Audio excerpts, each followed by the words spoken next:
तर फडणवीसांनी हा फोटो ट्विट केल्यानंतर विरोधकांकडून खोचक प्रतिक्रिया समोर आलेल्या आहेत।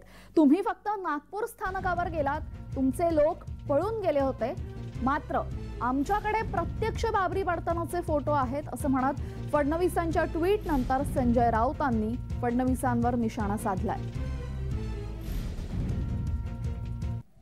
तशी छायाचित्र, पोलीस स्टेशन, आमच्यावर झालेल्या कारवाया, आम्ही हजर राहिलो कोर्टापुढे, ते सगळं आमच्याकडे आहे ना। तुम्हाला पुरावा द्यायची गरज नाही आम्हाला। तुम्ही कोण?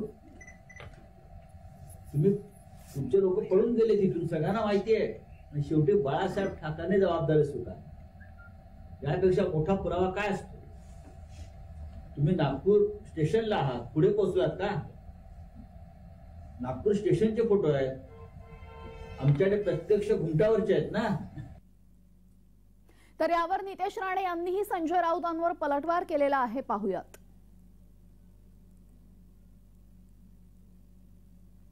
ते नागपूर रेल्वे स्टेशनवर तर सगळेच जातात, पण ह्या गाढवाला हे कळत नाही त्या काळात रेल्वेच्याच माध्यमातून जाण्याची सोय नागरिकांना होती। तुझ्या मालकासारख्या इकडे तिकडे फोटो काढण्यासाठी हेलिकॉप्टर उपलब्ध नव्हते। ते हेलिकॉप्टरने जाऊन फोटो काढू शकले असते की आंदोलनात सहभागी झाले असते। आता जसा देवेंद्र फडणवीस साहेबांनी त्यांचा फोटो ट्विट केला, तसंच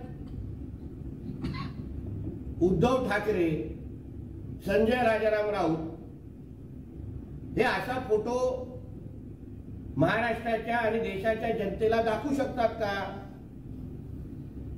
ते बाबा राम मंदिराच्या आंदोलनामध्ये उद्धव ठाकरे स्वतः त्या आंदोलनामध्ये सहभागी झालेले होते, असा एक तरी फोटो दाखवू शकतात का?